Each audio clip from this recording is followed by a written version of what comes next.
welcome to the Believe Studios, as well as Ted and Yogi's Pac-12 Adventure. We are in person together. I think we've done this once before, and it was in the lobby of the hotel right next door to here. But this is phenomenal. It's great. And look, Believe's been great to partner with, and this is new for them. It's new for us. It's terrific. Yeah. 1/8 of a mile from my house. Hell of a lot better than my kitchen table I usually do this on, that's for sure. So 1/8 of a mile from your house, taxi Mike, that's what, $35? And 35 seconds. We love Mike. Oh, we love Mike. Well, Ted, I'm glad we got in person because we weren't in person this weekend for the first time in a while. But you were in Notre Dame. Yeah. Your wife, Letterman's jacket. How'd it go down? Very cool. That very, very quickly. It was even better than I imagined it would be because there were about 160 women that were honored by Notre Dame. They all played club sports before Notre Dame had varsity sport. There were not enough women at Notre Dame in those years to field teams. They had to go to the sister school, St. Mary's, to recruit women to help fill out teams to see what it meant for them and understand the generation we're talking about here. The oldest recipients were in their early 70s. Nobody was younger than 60 because of the time frame involved. So to see what it meant to them was pretty cool. And the other great part was they took Marcus Freeman, the coach, agreed. All 160 women went down to the field for the pregame on the sideline, and they were allowed to stay all the way through the anthem. Marcus Freeman allowed that, which doesn't normally happen.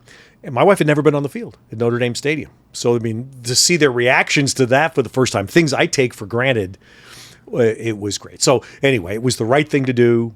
It was done in a really high-class way. And the football game, you guys, I reinforced my soapbox. It's hard to watch. Long. A lot of reviews, torture. TV breaks that pays Molinari's salary, long. And USC, to spin this to the Pac-12, Notre Dame's not the team they've been the last few years. Yeah. They look like a 7-5 kind of level team to me, which is good. It's just not what they've been. So given the fact that USC has a game with them to come up on Thanksgiving weekend, it'd be, USC can't sleep on it. It's a rivalry game, but that should be USC should be a strong favorite. Yeah. I hope Notre Dame's focused on their task at hand this weekend as they head to the Dome to face Cuse. Well, all I know. Come on, Cuse. The refs finally let us down, by the way. They lost losing at Clemson this week. So I would say this. I told Molinari this the other day. I said, I want the over for this game. I watched Notre Dame play. And I know how Syracuse plays. I want the over. For real. Well, you know what? It's hard to believe because here we are, only 5 games left, but basketball is also almost back. And BetOnline remains your number one source for all your sports betting needs this season. You'll always find the latest odds, team, matchup info, player news, game trends at BetOnline. It's your continued source for all sports wagering information. It features live betting, free contests, and giveaways all season long. Fastest, easiest way, favorite sports, events, NFL, college, NBA, you name it, they have it. So go to betonline.ag, join, receive your 50% welcome bonus with your first deposit. Use the promo code BELIEVE, BLEAV. Receive your awards, BetOnline, where the game starts. So let's start where the game ended for us this weekend. Ted, you weren't there. We had JB.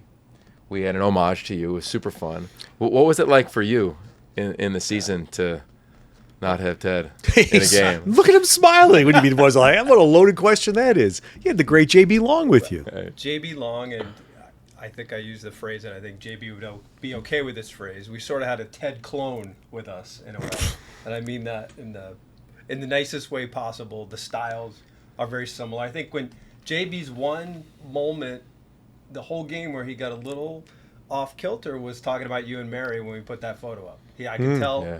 He's like, I've known these people since I can remember knowing anybody, and it was really nice what he said, and he did a great job with it. But you and I could tell, make it JB, make it do this. I was a little bit nervous, but he did a great job, and it really was seamless. And again, I think because JB's kind of modeled the way he does television after Ted, so we were in a great position. Well, how about this? Stanford has won 2 games in a row by scoring 1 touchdown.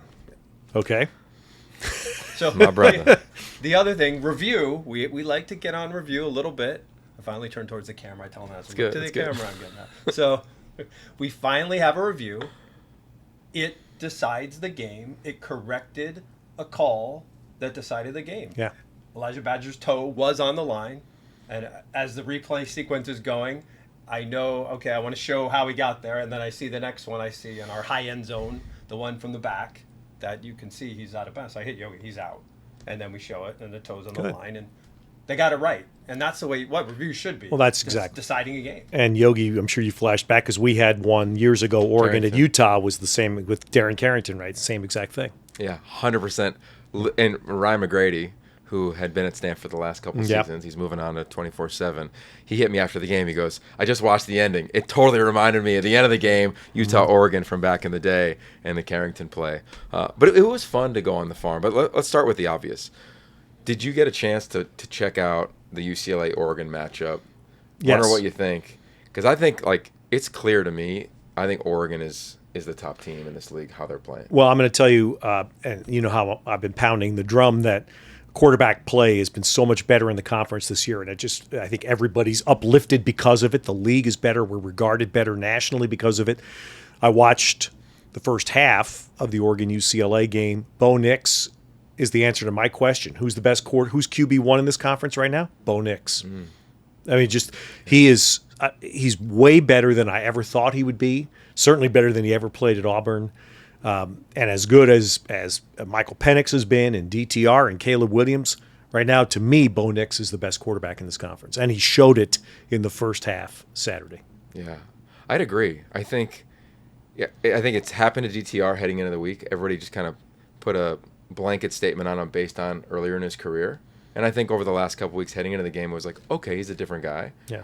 I think the same thing for Bo. I think this game did that for him. I think he's he's not seen as the guy that turned the ball over at Auburn all the time, or that couldn't get the team in air quotes over the hump. Like, his team is playing well. Now we're going to get into it here in a minute on the tiebreaker scenario, so everybody's very clear on that. But they've got, I think, the most challenging road to Vegas in terms of opponents, but they get majority of them at home. Yeah.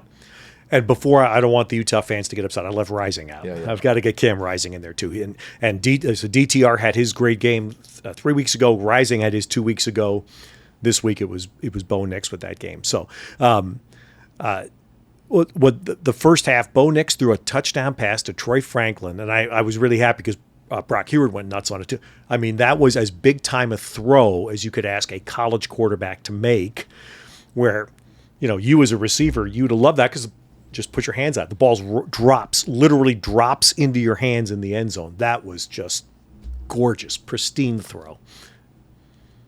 I'm going to disagree. Caleb Williams, to me, at his best, Caleb Williams, his consistency is his problem, perhaps, but at his best, I think Caleb Williams is the best quarterback in this league because of his elusiveness and his ability to throw while he's on the move. But O-line, number one, that's Oregon. Yeah. O-line one, that's absolutely hands down Oregon. Yeah. And I think that's the strength. That's the strength of their team right now. The coolest part of that whole game to me was when you saw Oregon inside the 5-yard line. They did what Chip used to do inside the 5-yard line. They go in a formation and tackle tight ends, receivers, all out, right. Center, guard, quarterback, running back, at where the ball is. And I just kind of laughed watching it back, oh my God. But two things, right? Exactly. Chip's teams, his Oregon teams, and now his UCLA teams doing the same thing. Two things they did in the red zone. One is they scored touchdowns, and second, they ran the ball. That's that continues to me to be the misnomer of Chip. What did Chip do Saturday? Charbonnet in the first half. Charbonnet. Yeah, 150 plus. And Oregon, which is what I thought when we talked last week, I thought they were going to try to do. And they did it. And UCLA's defensive front could not hold up. They got manhandled by Oregon's O-line. And as much as I credit the ingenuity of Oregon on the onside kick, its impact on the game to me is a little overrated only because UCLA couldn't stop Oregon anyway. So without the onside kick, which allowed Oregon to steal a possession, no doubt. But their offense, the first half, they didn't get stopped. They did what they wanted when they wanted. Yeah, Kenny Dillingham getting a lot of play for the ASU job. We saw ASU, of course, over the weekend. I think it's rightfully so. That offense is awesome, what you're watching. I mean, Kenny Dillingham was a high school player in Scottsdale and couldn't play due to injury. It became a a coach back in high school. He's just been on it and been tracking and been sitting in all these rooms. Like, great story from Lanning after the game of Kenny Dillingham at ASU, and he would just like sit in the back of the room. And that was when Mike Norvell was the OC, when Todd Graham was there. He was just sitting back there just paying attention when he was like in high school and college and beyond. And here we go. So I'm with you. That offense is rolling right now. My only note about Kenny in meeting with him twice, his energy is infectious. Dude. Yes. I mean, And that's what you hope. And I'll throw this out as the cautionary tale, having seen it both on Saturdays and Sundays, is a terrific coordinator does not automatically make a terrific head coach. And you played, Yogi. Those are different jobs. Oh, yeah. With different demands. And all you need look is Brent Venables right now. Okay? Brent Venables. Look at that. It's awful what they're going through. And in the NFL, I saw it with Shanahan in San Francisco and McVay with the Rams, guys that were terrific play callers, great schemers. Have they been able to translate to leadership? And they've both been able to do that well. Yeah. But that's a question when you've never been a head coach. Yeah, well, I think it's so hard. I remember when Lane and Sark both left SC as play callers. Exactly. They've never, up until I think this year, I think Lane isn't doing the play calling, but Sark's still doing all the play calling. Like, it's a hard turn. And talking to a lot of coaches of the last couple of weeks that are having success or not having success, and you're hearing some of the issues. Because I do think even to the coordinator piece, now more than ever, you've got to be able to command a side of the ball. And that's where I think, like, I'd be curious to see what Kenny would do if he got to command a room. Because I go on the flip side, I think of Brent Brennan. He never called a play. But he's a hell of a head coach. Motivation, movement, he's the point guard in the facility. Yeah. So I'm with you. It's going to be fascinating to see what Arizona State does interview process-wise. You read all the things, and every name is the same. But head coaching experience, guys no head coaching experience, guys who understand the portal, NIL, like that'll all come to the surface, and I wonder what's valued more at the end of the day. Yeah. Well, I'll tell you, since I told you guys this off the air, and I haven't said it on our pod yet, but I'm going to say it now, is that if I'm looking out here, I mean, and again, everybody has their list of 50 people, and it's just you have to understand, because I've been on this side too. A lot of the media types that write about these lists are doing favors for agents. I've been there. I understand the game. I once played the game. So you're doing favors for agents. Put my guy in, put this guy in, put this guy in, turn him into a candidate, and then I'll feed you some other information. That's the ugly truth of what you see a lot of these lists are. But one thing, and especially the Colorado situation, which we understand, in Colorado you have to try to do more with a little bit less. Yeah. That's just reality in this conference. Brent Brennan is a guy at San Jose State who has proven as a head coach that he can do more with less.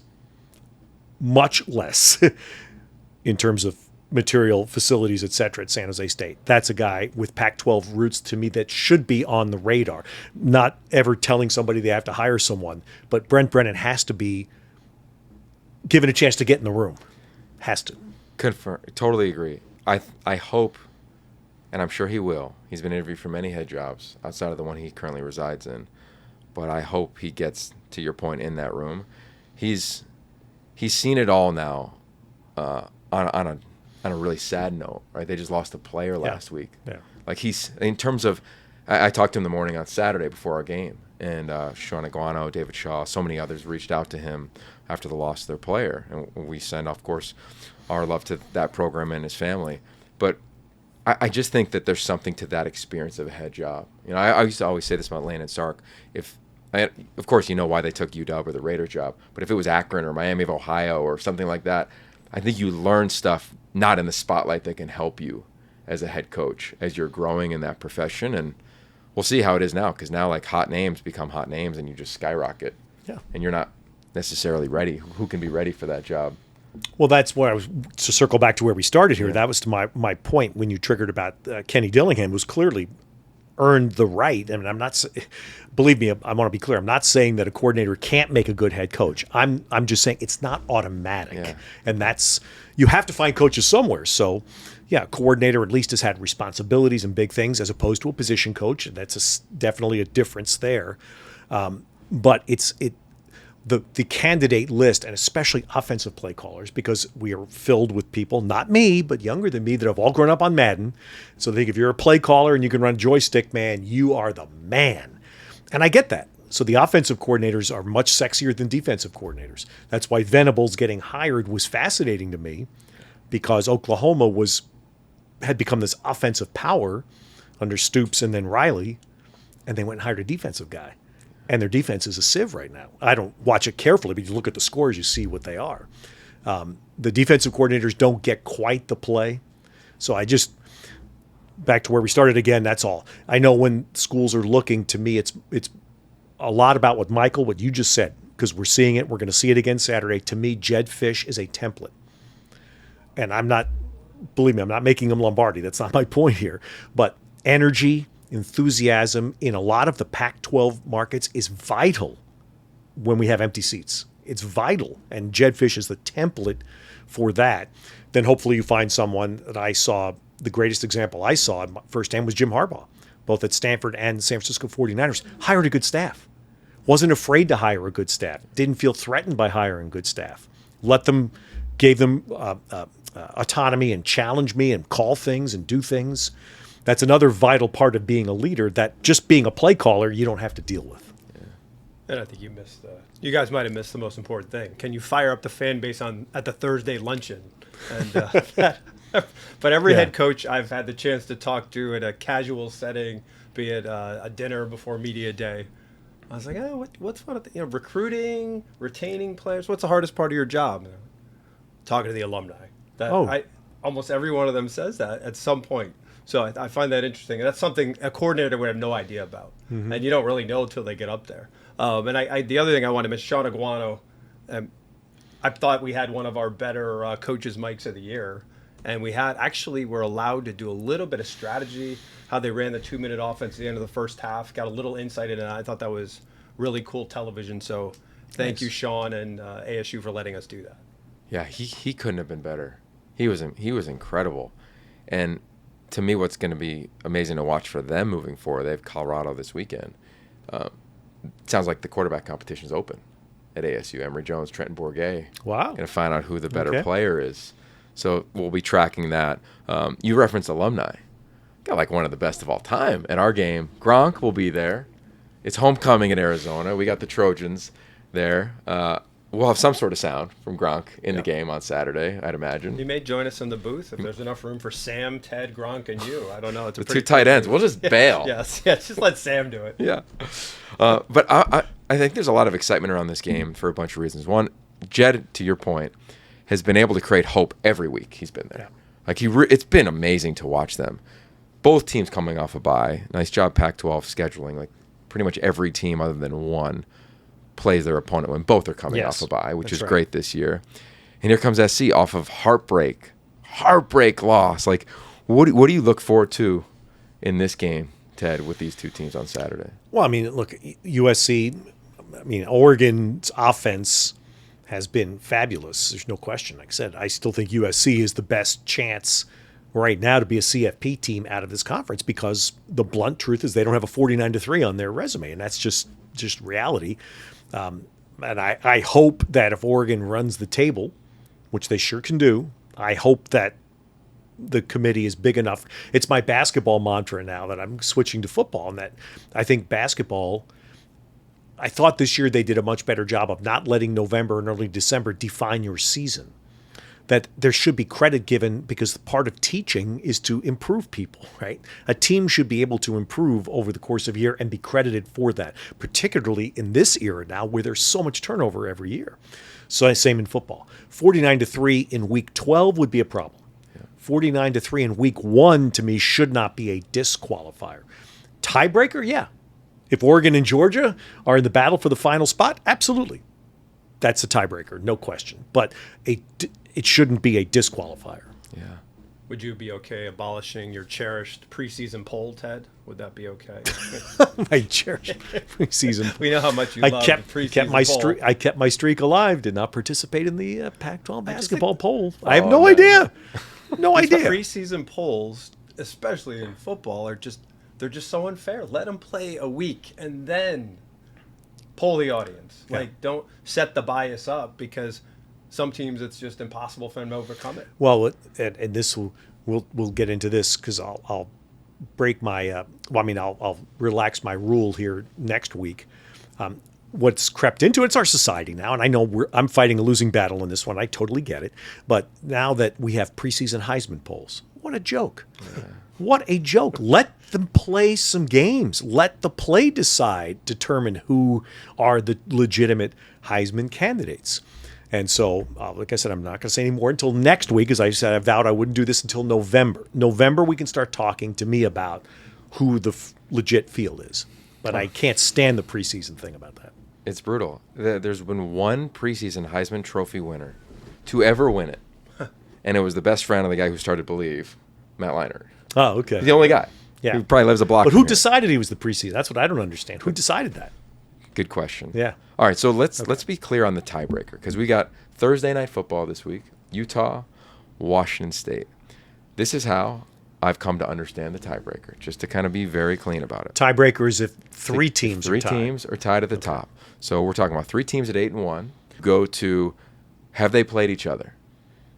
They have not all played each other. So it doesn't matter, I'm sorry, Utah fans, that you beat both those teams. But that category, which is number one on the list, you can look at it Pac-12. Because Oregon and USC don't play. Because Oregon and USC don't play, you immediately go to number two in the categories. Number two is record against common opponents.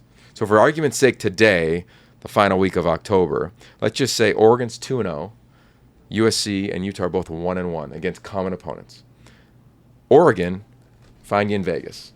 USC and Utah, you go back to the top of that list, which is when two teams are tied at the top. Head-to-head. And you go to head-to-head. Utah. So Utah goes in. So if we go UCLA, if they beat USC in the crosstown rivalry, and it's UCLA, Utah, Oregon in the same situation, we go and we skip the first one because they all beat each other. We go to the second one. Let's just say it's the same scenario. Oregon automatically goes. And then we go to the Utah-UCLA matchup. Now UCLA finds themselves in the title game. So that's the cleanest way to explain it today with where we sit, knowing Thursday night is a challenging game for Utah in Pullman. Yeah, absolutely. And we're still in October, but heading into November, that nothing will stay. No. Nothing will stay on form. We're going to have craziness. There'll be at least one, if not more than one. Somebody's going to be a spoiler. Yeah. Somebody's going to jump up and win a game. And it could well be the Cougs this week. Obviously, we know how I was assuming how jazzed up their crowd will be on a Thursday night game in Pullman with national audience watching. Yeah, it's going to be rocking. Pretty jazzed.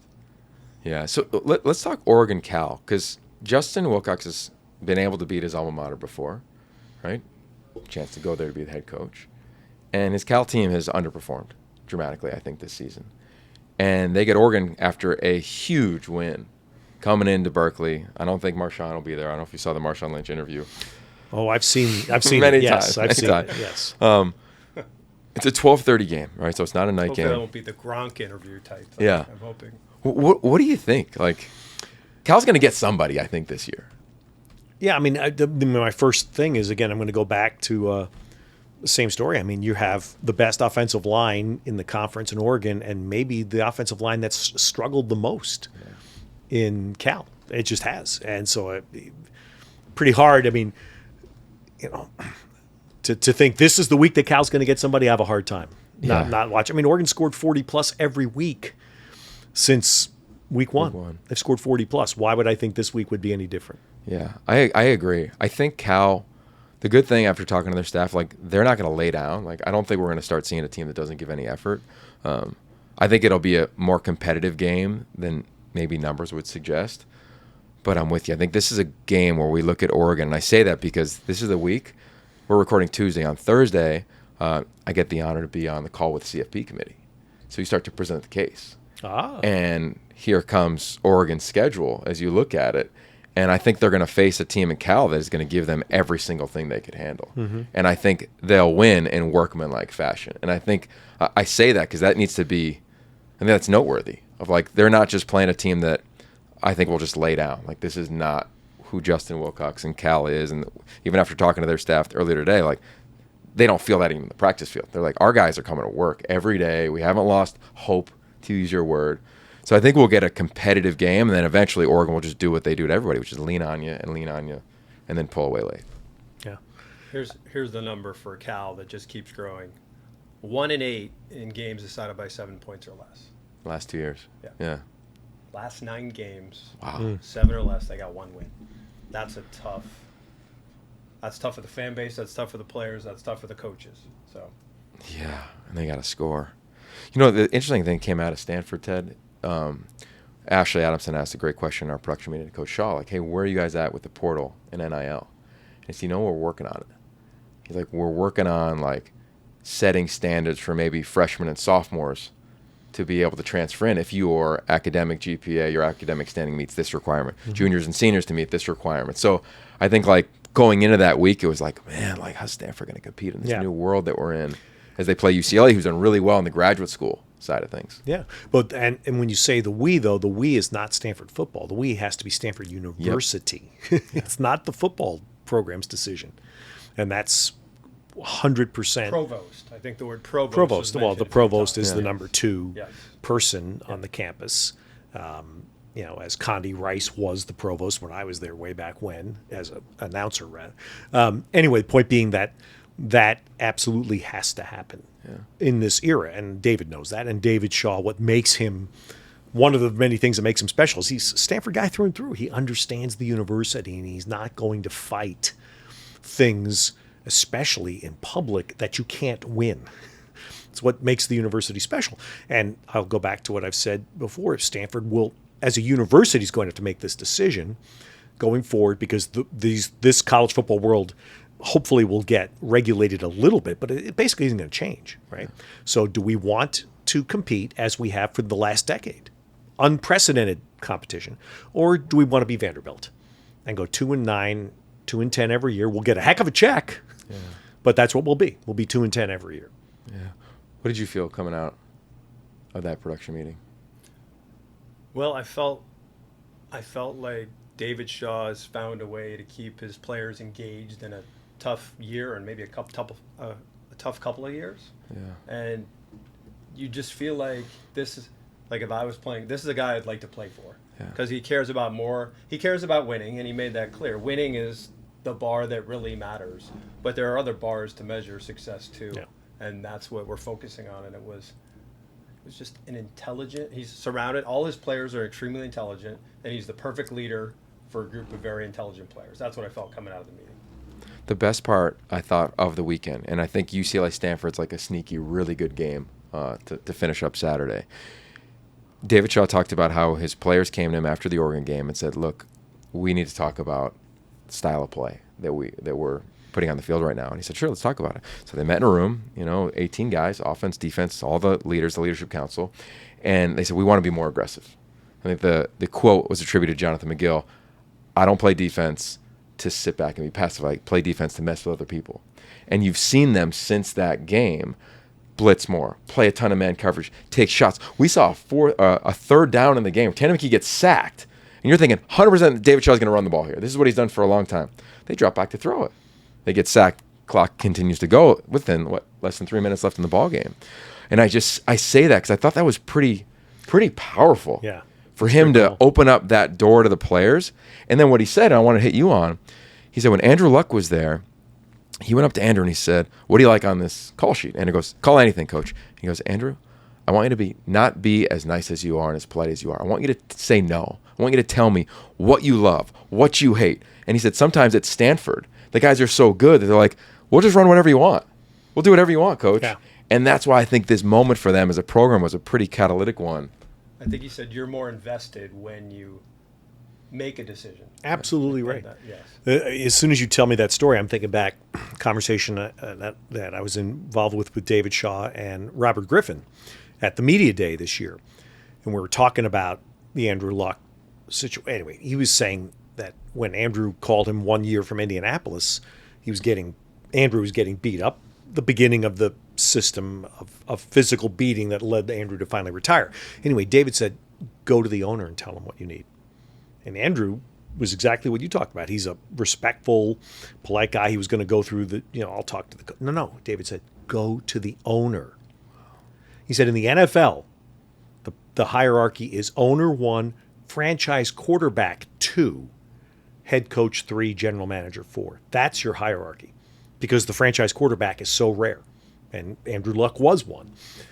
So I thought that was the kind of leadership. So when you just said that story from last week, that's what I thought of. That triggered the story he told me that he mentioned Andrew. But I'll say this, and I wasn't there with you Friday, but that's what I respect about David, and I'm hopeful I hear more of that, because it triggers somebody very influential in football, very smart, told me this story last fall about Brian Kelly, now at LSU. But he said Brian Kelly, all his years at Notre Dame, really had one NFL quarterback, Deshaun Kaiser, for 1 year. He went 4-8. Wow. What did Brian Kelly do after that year? Kaiser left, went to pros. Kelly changed coordinators, changed his philosophy, allowed more autonomy, took different approaches. Won 10 games 5 years in a row before leaving this year to go to LSU. And that really triggered something. And it was someone who had looked at this and studied it and thought about it and said, it gets back to the Einstein thing of, why do I keep expecting a different result? So to hear that from David in that meeting, to me, that's a hopeful sign for Stanford football. If that's the beginning of thinking, okay, we're going to have to adjust things we're doing. Yeah. Yeah, it'll be fun to watch them. And just from a player standpoint, I was like, wow, they've got freshman D linemen.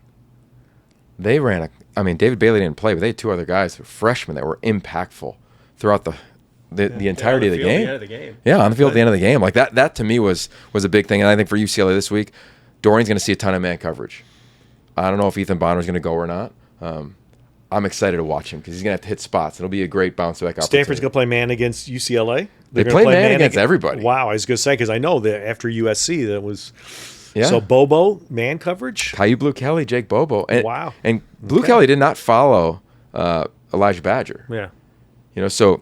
No one followed him in the last play. Yeah, that is very true. That could have been crazy town. It would have been a totally different show today. All right, with that said, Michael, this is your first humanity moment of the week in this setting with us, like physically office. Next to you. Yeah, this is a new challenge for me. But I'm excited. Well, I'll go back to David Shaw, our trip to the office on Friday. And it's been a rough year. It's actually been a rough couple of years. And as I've said it before, it's easy to be a good leader when things are going well, but the true test is when you're facing adversity, and he definitely has been. And going into his office, one of the things we asked him, or he brought up, was the challenges now aren't just recruitment; it's recruitment and retainment, which is a new twist for the college coach. It used to be just like a pro guy, do the game, but then I have to recruit. Now they got to do the game, they got to recruit, but they got to retain. So I, like in my journalistic, coach, what takes more of your time, recruitment or retainment? Looks at me, both. So that was a pretty good answer. So anyway, they're both pretty tough. So anyway, as I said, we just talked about his leadership and the leadership council. And I think what I respect about David Shaw, which is many things, but the way he leads, and contrary to what many in politics and business bureaucrats think, leadership really has nothing to do with maintaining power. That should be the result rather than the focus of good leadership. Often the toughest decisions bring you to risk your place in power. And David Shaw did a little bit by bringing in, who did he go to? His subordinates, brought them in. Didn't want to know just what don't we do well, but what do we do well, but also what don't we do well. And he took those ideas and he listened and he said, all right, I can't change that. There's reasons. But I'm listening to this and we may change that, and we're definitely going to use that. And what I respect about him is kind of like ties into television. What we say to people is produce from your position. So it's not just the guy at the top who's making the decisions, but if the guy at the top has the confidence and the security in himself to realize that good ideas can come from anywhere, I think that's what makes a great leader. And I think that's why David Shaw and Stanford is going to come back and be the David Shaw and Stanford that we remember from 5 or 6 years ago. But as we go to the end of that game, if Elijah Badger's play, if his toe had been in bounds and Stanford had had 2 improbable losses in the last 3 weeks, I'm sure David Shaw, the great leader that he is, would have had a plan to navigate the situation. But I'm sure after further review, he was happy he didn't have to. Yeah. Good job. Yeah, that was. I like that. Produce from your position. I think it speaks to our crew too. You feel like everybody's got ownership in that regard. If I didn't take the ideas of others, I would be an idiot. I mean, when you're surrounded by greatness and surrounded by really intelligent people, the best thing a leader can do is listen to them and let them know you're listening to them. Yeah, amen to that. All right, leadership will be on display. Go ahead. So quick shout out, Oregon State. Yeah, Talk about turning the corner. What'd they do this past week? bowl eligibility. Right, but how'd they do it? They won a game they should win, and they won it decisively. Yeah, That's, to me, that's when your programs turn the corner. They didn't let a team that's down mess with them. You know, your home field, freshman running back, Martinez has a great game, 42-9. Second point, week 1 we had Rice, Mike Bloomgren. You see what they did last week? They beat La Tech. Mike Bloomgren and Rice, speaking about these schools that have difficulties, you know, the recruiting pool from which they come, or from which they can choose is smaller. They may get to a bowl game this year. How about that? how about that turnaround too? Yeah. Like he was one of those hot seat list guys. I'm saying exactly. Yeah. And longtime Stanford assistant, which is why I bring him up here. So there is a Pac-12 connection. But I, you know, that's a mini humanity story, because it's nice for a guy that's been there 5 years. As you said, they were starting to get a little squeeze. Tough job going up in conference next year, stepping up into a bigger league where they're going to get a lot more money to work with their program. This is a nice way to go. 2 last things.